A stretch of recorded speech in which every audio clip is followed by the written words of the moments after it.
Constitution, Article 216. We also have minority and the marginalized communities and indigenous populations as well.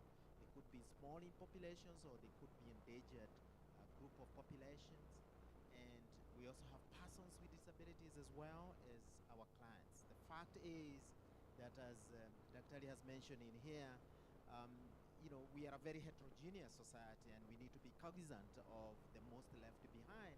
And even for those who are left behind, we focus on the farthest of all. Thank you so much. Thank you, Paul. A hand of applause, please, because it is one thing to stand in front and say something and the other thing to listen. Please, let's again put a hand of applause to him. Secondly, Dr. Nora Obudho, who is the Managing Director, East Africa, in terms of being the Director of Women Lift Health. Over to you.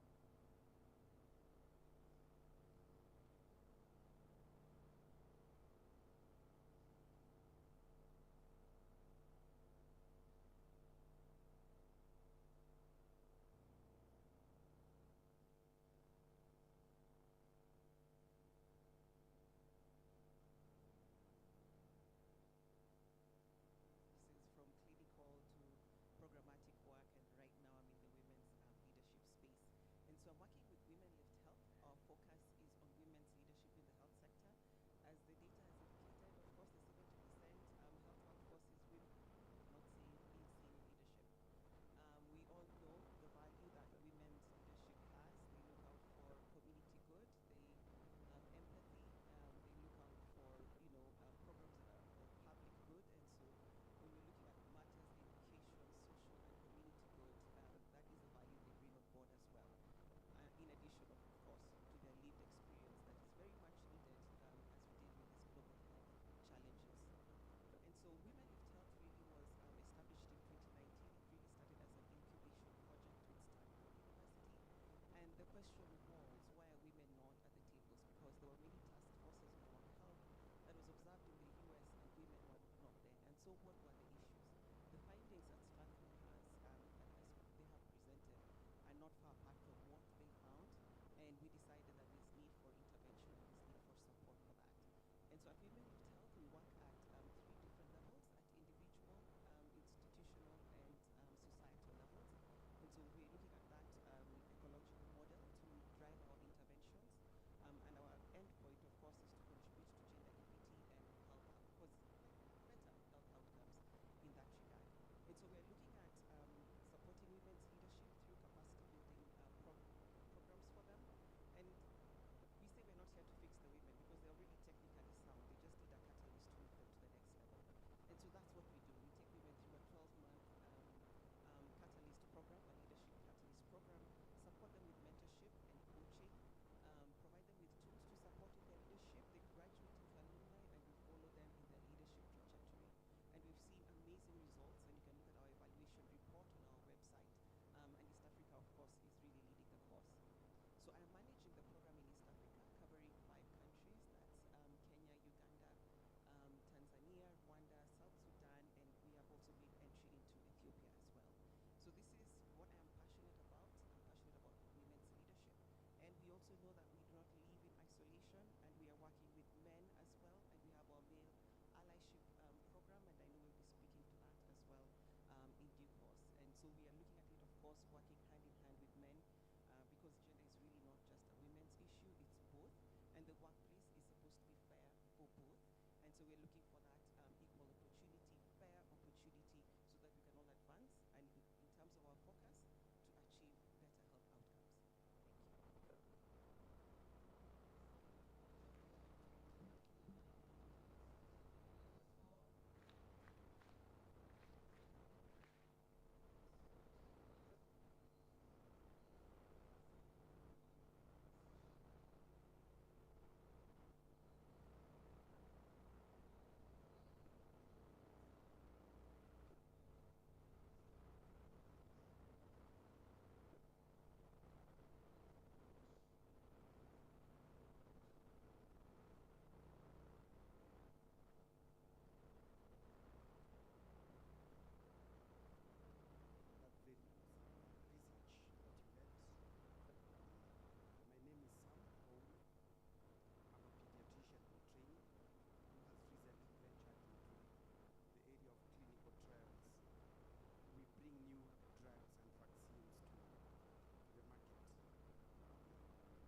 one of the things, areas of focus, has been affirmative action.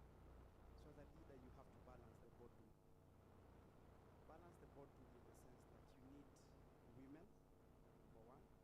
Women bring a lot of depth and detail orientation, as well as follow-up. Men will bring the big picture, strategy. So you need a blend of both in order to succeed. So we've embarked on affirmative action, where when a position is declared, you deliberately skew it towards a particular gender so that you can balance the both. The other thing we have done is to give a voice to both genders equally, pay attention to what contributions everybody is making, particularly genders that are seen to be a minority in the workplace. And I'm talking about both men and women here. So it's very important to pay attention to the voices, get opinions, listen, take note, and give feedback so that you get that equal contribution from both genders. Thank you very much. Thank you. Thank you, Dr. Sam Ogola, for that response. And Dr. Nora, we have seen village savings and loans associations thriving a lot at the community level, and women working together in regards to networks. But then as we go up the ladder, they go shrinking and other forms of networks. That was just an example. So how can organizations facilitate the establishment of formalized networks and support groups for women in healthcare leadership roles? Thank you. I think that's a really good question because we always find that women have no space to network because they're probably, whether they have partners or they're single, they'll be running from work most of the time to tend to the family. And you'll see men have the opportunity to probably meet at a pub, that is where you're socializing, go for golf, or even having a meeting at midnight if you're in politics, or at 1 a.m. It's very possible. That is not possible for women, and sometimes you find that this is where the decisions are being made. And part of our discovery analysis that we conducted for women in East Africa, it was the idea that they do not have platforms to engage and to network. And this is some of the areas that they miss out in terms of advocating for themselves, positioning themselves for positions, supporting each other, or even just calling on a business call and closing at the same. And so in that regard, really women's networks are very important. And we can create this within the workplace. And this can be in terms of mentorship groups. They can be in coaching support groups, or even the one-on-ones that we, like in terms of coaching one-on-one that they would need in essence. We can also structure our meetings that will meet the time that women actually have to engage in the workplace.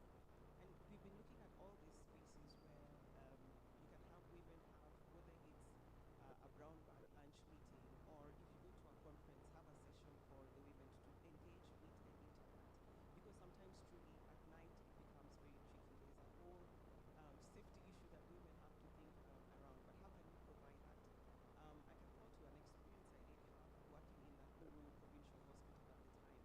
And if you have to take, I had to work in casualty, but there was no transport. There was no accommodation within the hospital, and there's no transport for you. So you need to come in at 7 in the morning, and you need to leave at 5 in the morning. And these are some of the things that we can look at institutions. How do you support women to engage in the night duty? How do you support women to engage in even high travel spaces of work so that they're not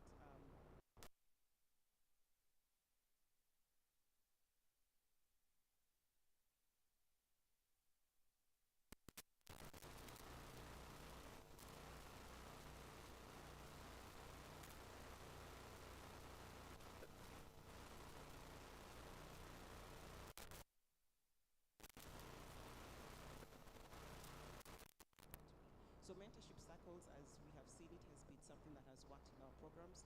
We have an alumni network and platform for the women. Once they graduate from our program, they join an alumni and we create social networks that they, they say we want to have a coffee meeting, and all the women in Kenya will come together and they will meet and they'll discuss the health challenges and support each other, look at resources and how they can move it around. We also get together during conferences and they look for each other, and we are able to support perhaps a dinner or a lunch, and they can engage. Now, these are the areas that we need to meet women at. Designed within programs, designed within organizations, and in any deliberation that we have externally outside of the workplace. But it must be formalized. If it's not formalized, then it's not sustainable. So if we don't have mentorship structured within the organization to support them, if we don't have roundtables or women programs, because we're seeing some of the programs for organizations that we're working with, like IAVI, they have a technical working group just focusing on women, and they have space to engage. They're given funding to support their engagements, and so that's sustainable through and through in the organization. So that is how we can look at institutionalizing the process for women's networks and engagement for them to really thrive in the workplace. Dr. Nora, do you think the Boys Club could be a leeway in terms of learning how it has worked before we form the girls' networks, or do you think we already have the space to start off and form the girls' network? No, we have the space to form the girls' network. We could learn from the Boys Club, but we can also look at how the Boys Club operates, really, and that is what I'm describing in terms of where they're able to meet. You can meet over a drink at 6 p.m. at a bar. So look at the same thing for women to meet at a bar at 7 o'clock. And depending on the situation they are in, whether they're married or with partners or whatever situation, but it always puts the woman on the disadvantage. So they cannot engage in that space. So how can we create spaces that are friendly for women where they feel safe? Because it's an issue of also having a safe space. And in also taking into consideration the other caregiving responsibilities that women have to still take care of. And that is why I'm saying let's meet the women where they are. If they're at a conference, let's have a session for them. If it's lunch that is safe and if people are comfortable, let's meet them at that space. If it is church, let's have something at church where they can meet, engage, and support each other, because then those are safe spaces for them. And so I'm saying, like, let's meet women where they are.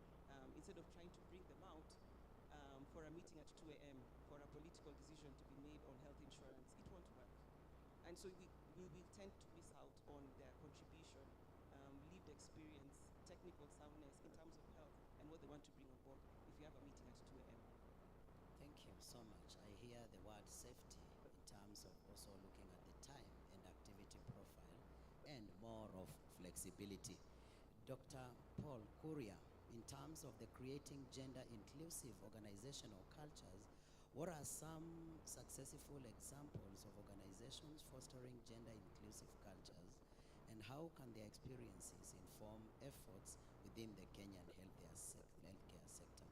And as he responds, please put down your question. I am going to take 4 questions from the floor, and kindly direct your question to any of the panelists, and we'll be able to get the response. Paul, your space.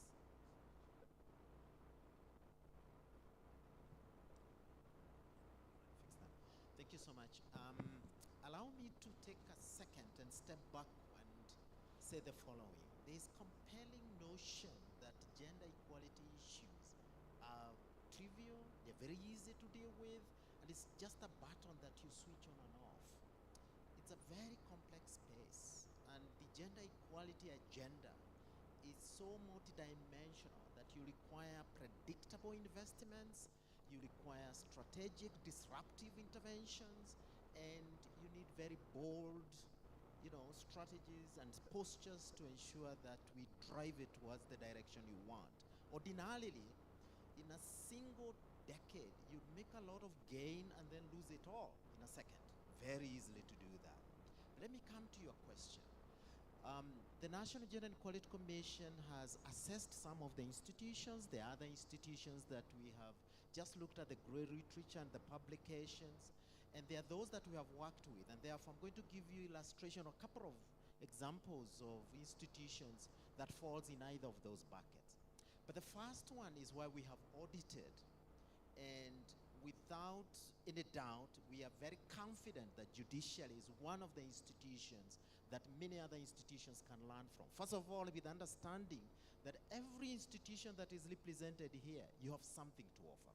That's for a fact. Everything that you're doing could be positively and cumulatively addressing the question that you have raised. But the judiciary, starting with just, and remember, the gender equality is a continuum of issues. You start from the classical rhetoric possession to very subsistence issues, and then substantive issues, and ultimately transform. And transform, Doc, means from one form to another form. It can't be from a circle to a circle. That's not a transformation. It must be either from a triangle to something different. And that's not easy to attain. No wonder we need so many years to close these gender issues. So judicially, starting from the very classical rhetoric possession, is just by their numbers, because the affirmative action principle says that the principle is, remember, there's a difference between a principle and a rule. The principle is be on the table. Let's count you. There are 1, 2, 3. So she's the only one on that table. That means underrepresented. Judiciary has averted that. And we can see either in the courts, the high courts, you look at the Court of Appeal, you look at the Supreme Court, you look at JSC, that has been addressed. Now, when you move to the subsistence issues, you look at the institutional framework. For instance, they have a very robust, comprehensive, and agile International Women Judges Association, Kenyan chapter, that is driving is a mechanism for driving the gender equality and for driving the women representation within the spaces that they find their gaps in. You also have the Judiciary Academy, which is very proactive and progressive. You also have the Judicial Service Commission as well. But most importantly, in all this, is to look at the jurisprudence. Look at the decisions that are made in court, and that favors, they are very positive towards promotion of women empowerment and women economic empowerment, where the latter is a subset of the larger. Now, that's one good example to give, and there are many reasons why you can look at it judicially in the perspective and the prism of a very disruptive, progressive institution on the gender agenda. In the private sector, not because East African breweries are in here, of course it's a Friday, and beer, would go well with Friday, but East African breweries, I have sat in many spaces. I have read about the work of the East African breweries. And interestingly, it's not about the brewers in Kenya. There is also the brewers in Papua New Guinea, in one of the islands. And there's something interesting about the beer industry. I don't know the reasons why. They may be telling us. But I can give a short narration, and I saw one of my colleagues who we worked with many years back. Something negative could always be associated with alcohol taking, unfortunately. I worked for the Population Services International. Alan is here. And we ran a program known as Kunywa Zaidi, Tereza Zaidi. Maybe you weren't born then. But that was associated with EBL, even when it never came from them. And the EBL has many traces of attributes and efforts that are pushing the gender agenda and closing the gender equality. And there are good lessons to learn from them. One of them that I like is the whole domestic and family abuse guide with counseling services that are offered to the workers. And most importantly, that you can have and you can take days off to, I think, to up to 10 days to be able to go and solve domestic issues or conflict issues that you may be having at home. That's commendable. They also have huge, large-scale empowerment program, and I've seen that with Strathmore. I think that is one of the institutions they collaborate with in training the women on leadership issues and women-led entrepreneurs and expanding that. And also, most importantly, is connecting to the farthest left behind, who are the rural populations, those who are in fragile economies or fragile spaces, and those are in hard-to-reach spaces. Now, let me give you the third example, which is Kakuzi, because they have what we call the operational grievance mechanism. Because conflict is quite useful, if you look at the research around how men and women behave in competitive environment, you find that the women will be, much more risk aware and risk averse, and men are going to take the risk. So grievance and, and insolvency spaces are very interesting spaces for us to learn how to move the gender agenda from one step to another step in a much efficient manner within a very short time and in the least invasive manner, because everybody is covering their own territory, right? So if you invade in my space, then there would be that kind of reactions. So the grievance mechanism, which is designed by Kakuzi and NGEC with support from UK, is one of the mechanisms that I would say that is quite useful, and I think the health sector would pick such a space on how do we address and how do we respond, how do we give the health workers in any space, you know, the feedback loop. You're able to complain, somebody's going to hear your complaints, but it's going through a very structured mechanisms. And even internal mechanism is not comprehensive enough. You have an opportunity to go to an independent, you know, human rights body that is established by your own organization. That's another good example I would like to give. But of course, we have the National Gender and Equality Commission, and we have many things that we do that, of course, you have alluded that in your presentation. We have model policies that we're able to share with you. It is not instructive. You have the responsibility of the health sector to go and customize it to your own needs. We also offer other very basic issues. For instance, in our reception, you're going to find the clutches, you're going to find a wheelchair. There's an assumption here that none of us needs it, you know. So we provide those kind of small, you know, interventions. If it is persons with disabilities or what we call visually impaired persons, we try to comply with the Marrakech Treaty to ensure that the information is accessible. One of the things that you're going to find in the health sector is that there would be some opportunities for promotion. There would be gender quotas as well. They are well listed, but in somebody's laptop with a password, alphanumeric. So nobody knows and predicts when are these advertisements going to come. What qualifications do you need? And much more importantly, remember, we all come from this space. We know we set these questions beforehand, isn't it? So that when we're interviewing people for a particular position, there's a way you can add those, there's a way you can phrase those questions just to throw them off. And one of the things that is coming now into the human resource management is how the panels, composition of the panels, and how you set those questions must be gender sensitive, gender specific, and ultimately gender responsive. Thank you so much, Paul. And when it comes to questions, I do remember a network of a number of men.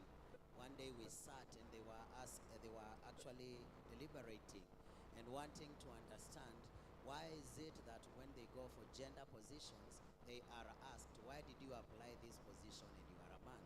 So again, those are some of the things that we need to look into to ensure that the cultures and the organizational inclusivity takes into consideration. And again, it applies also to some roles where women would apply and they would be asked, why did you apply for this role? And it's a man's role. Again, let's put our hands together for the team. I think they have given us proper deliberations, and I'll be able to take 3 questions from the floor, and then we'll be able to start wrapping up. And I know Dr. Sam Oula, I did not appreciate you.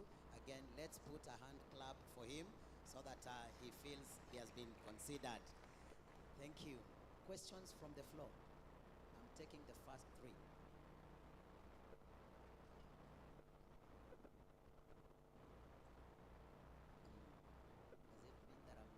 To see the hands or comments? Yeah, questions or comments?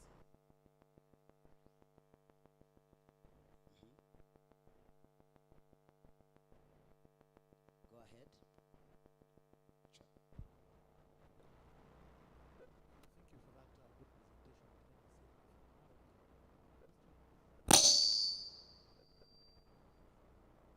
So my question goes to how much, for the fear of not being seen as an ally, I'm an ally to this process. However, how much space are we looking at? We're already talking of 70% women in the workforce, and we have 27. Do we want to achieve the constitutional thresholds of 30% women in leadership? And then after that, if we go over and above again and then have more women in leadership, then will we start reworking or re-engineering our processes again to reinvent the wheel in terms of now having more men again in leadership? Just a similar case as what has happened to the boy child, as we paid a lot of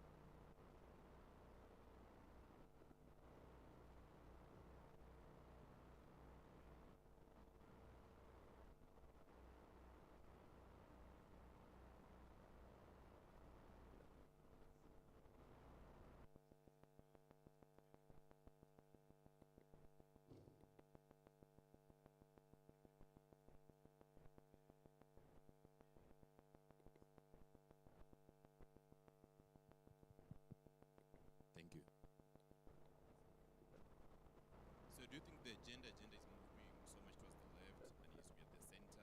And what we need to give for that balance to be able to be structured in a way that men don't lose their identity that's traditionally been there, and women also are able to come to the table where they need also to make those kind of decisions. So, yeah.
How's my experience?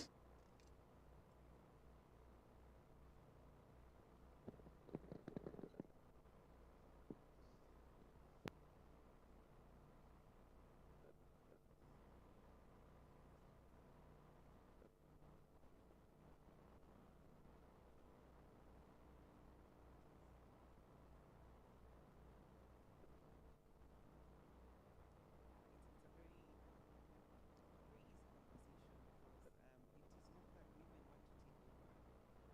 It's about women getting equal representation at the decision-making table. And it's been sometimes issues such as having a whole, I think we had one menstrual task force that was all men. And it's not that men don't understand. I mean, technically, we've all, if you're in medical school or in whatever form, you'll understand menstruation and the physiology of it all.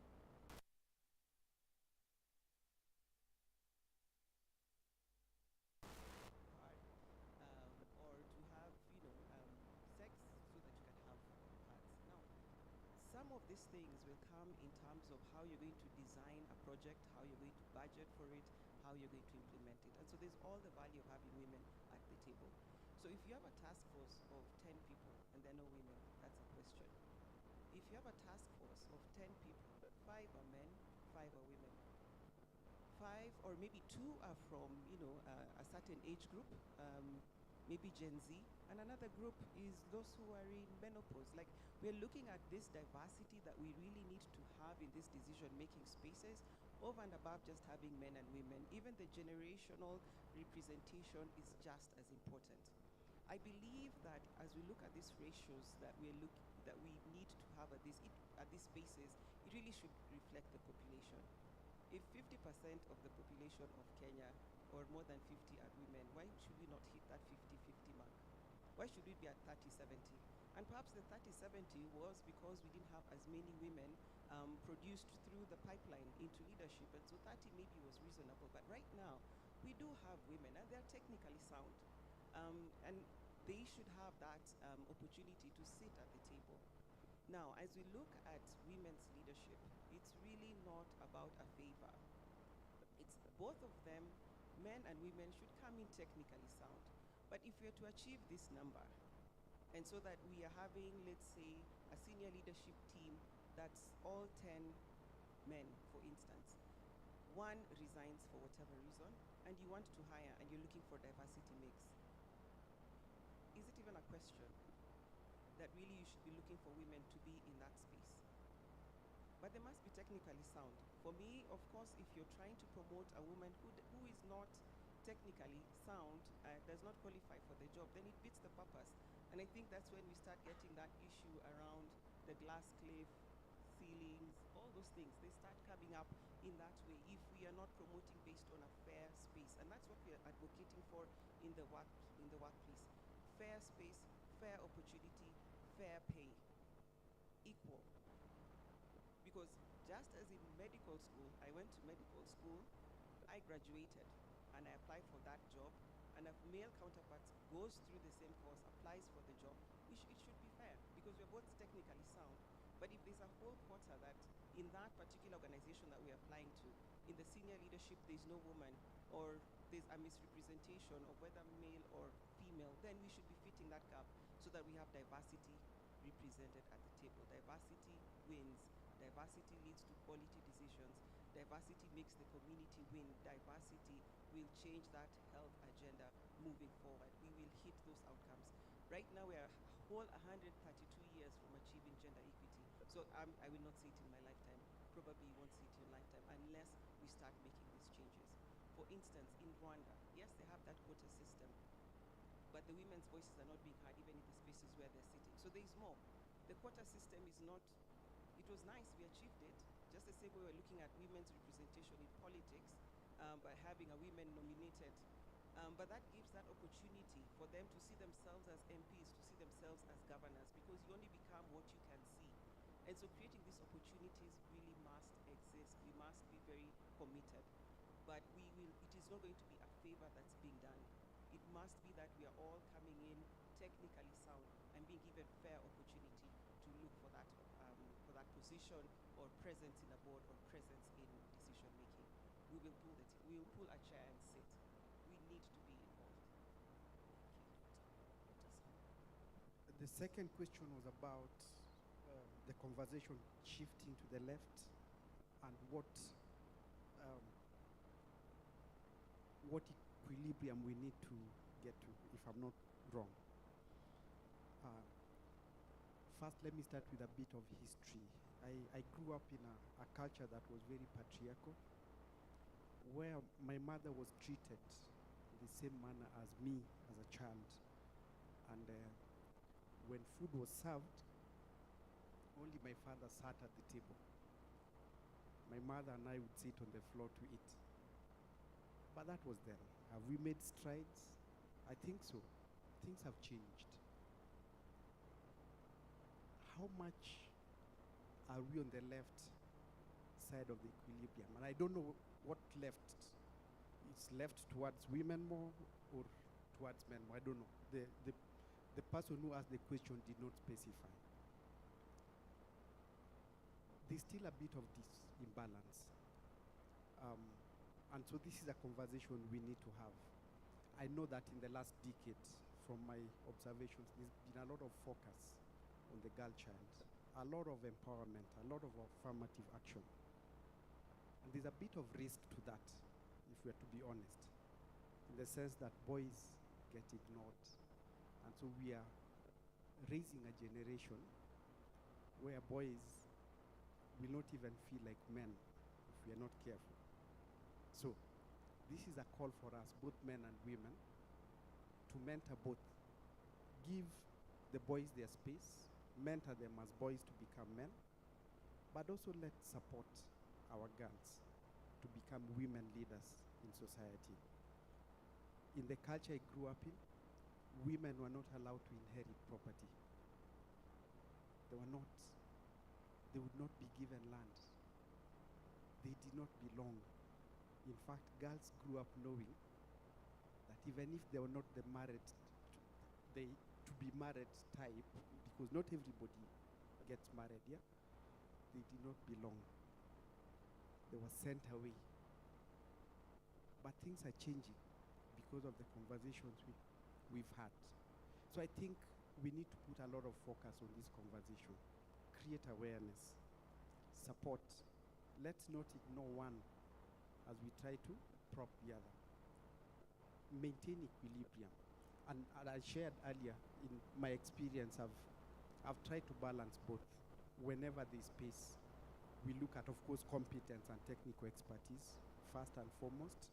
but we skew hirings towards the gender that we want in order to bring some bit of balance in the boardroom. Thank you. Thank you, Dr. Sam. And Paul, kindly wrap up in 1 minute so that we can start wrapping up this session. Thank you so much. I think I would go with both submissions because of time, and just encourage everyone that the substratum for gender equality is measured at the results level, at the outcome level. So there are very small steps and processes, like gender mainstreaming is a process in that.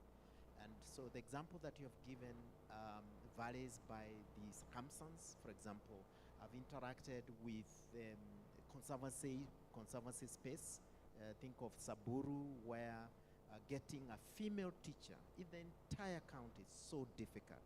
And so that encouragement is worth it, because you also have girls who are in school and they will require the role model, and the men themselves are asking that we need to have such kind of teachers coming in.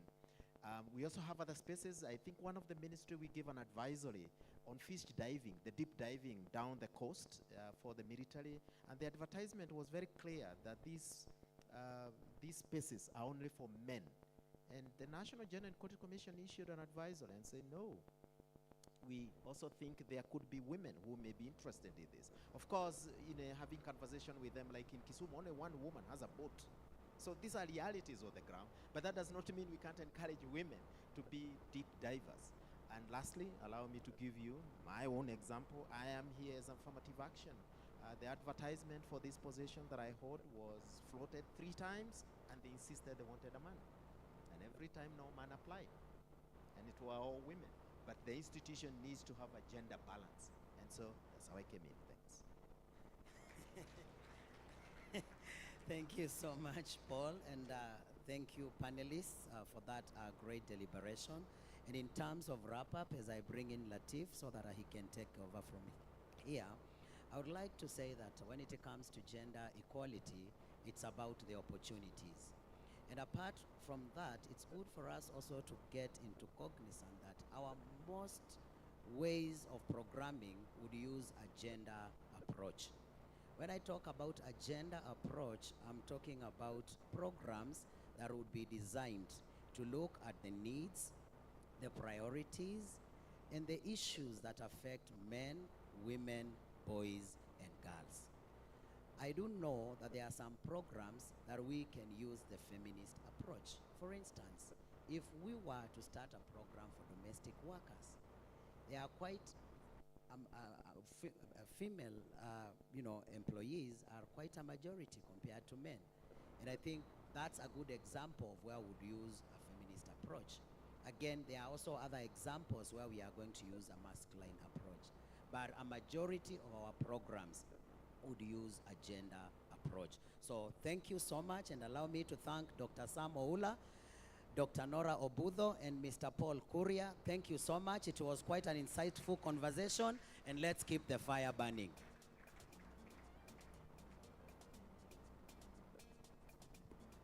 Wow, exactly on time. Ladies and gentlemen, please give a round of applause to the panelists. I'm gonna call up, let me get a representation. Can I get one person from EABL, one person from Family Bank? And Ben Agina, please come up to help me give out these gifts really quickly. We have good representation from the teams. Ah, perfect. Okay, I'm happy this is good. Any people are stepping onto the arena. So can I have the gifts really quickly for our dear panelists? I'm so grateful that we could have the opportunity to award.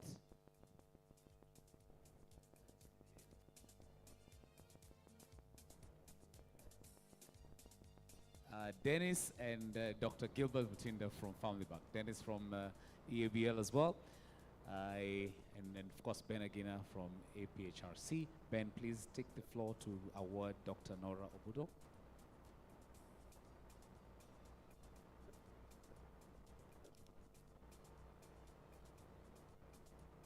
Dennis, still stay on stage, okay. Okay, thank you.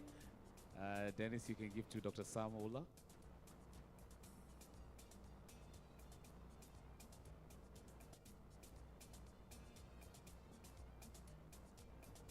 Thank you very much. Dennis, thank you from ABL as well. Much appreciated. Dr. Samola Santisala. And Gilbert, please, Mr. Paul Courier. Thank you. Thank you very much. Santisana, Kahoot team, I hope you're ready. We are just jumping into Quizmasters. We're ready. And then last but not least, I'd want to have Benson give to our able moderator, Dr. Benson Mutuku, Asante Sana.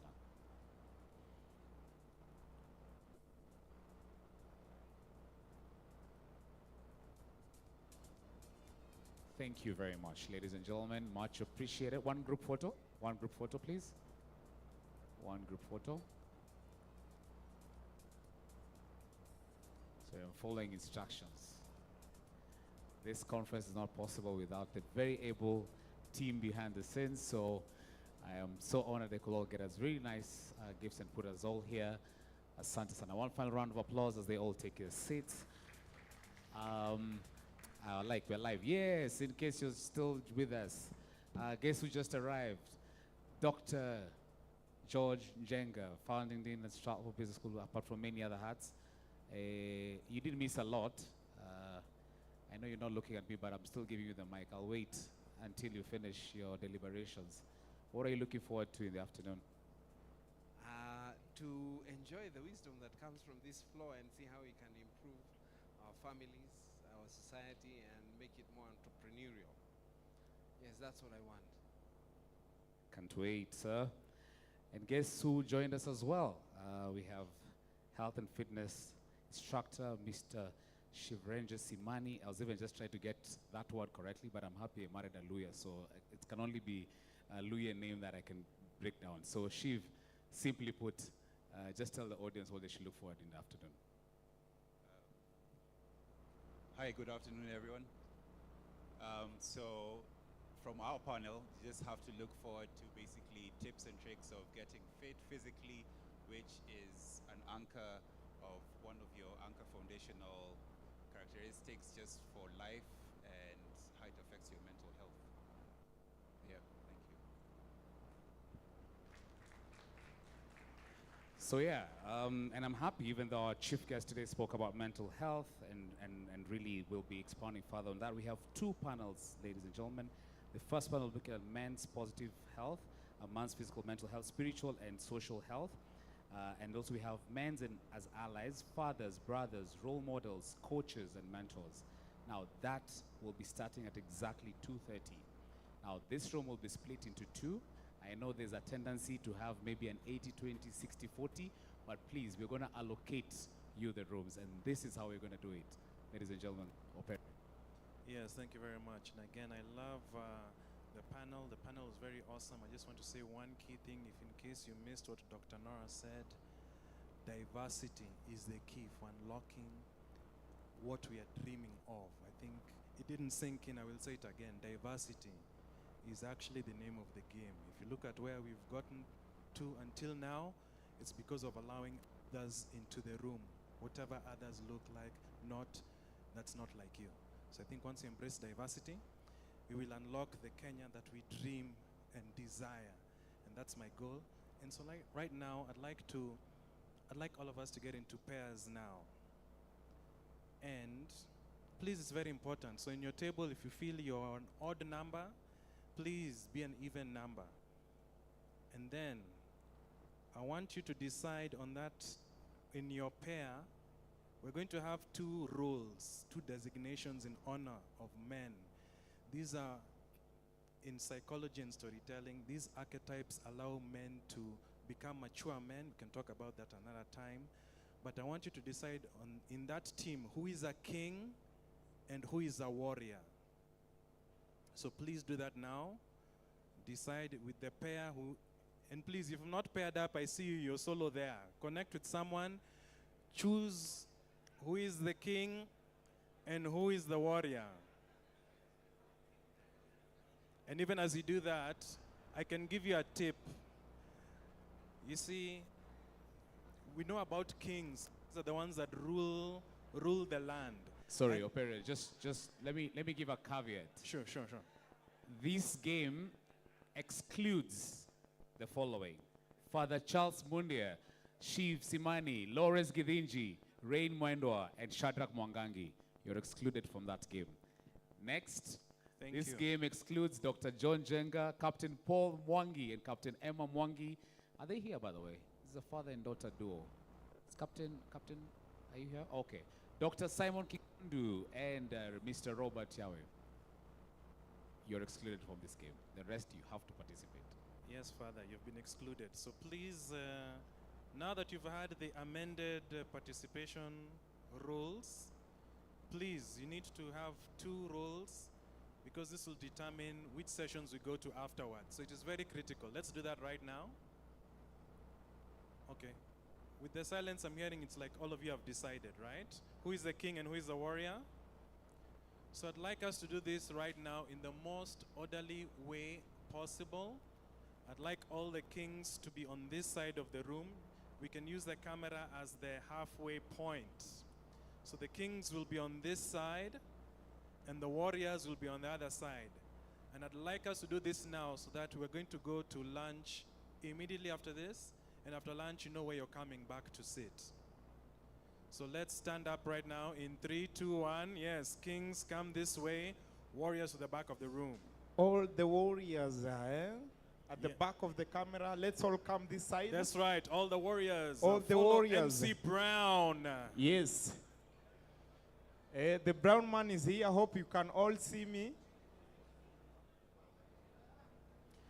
All the warriors come That- this side. That's right, and all the kings on this side.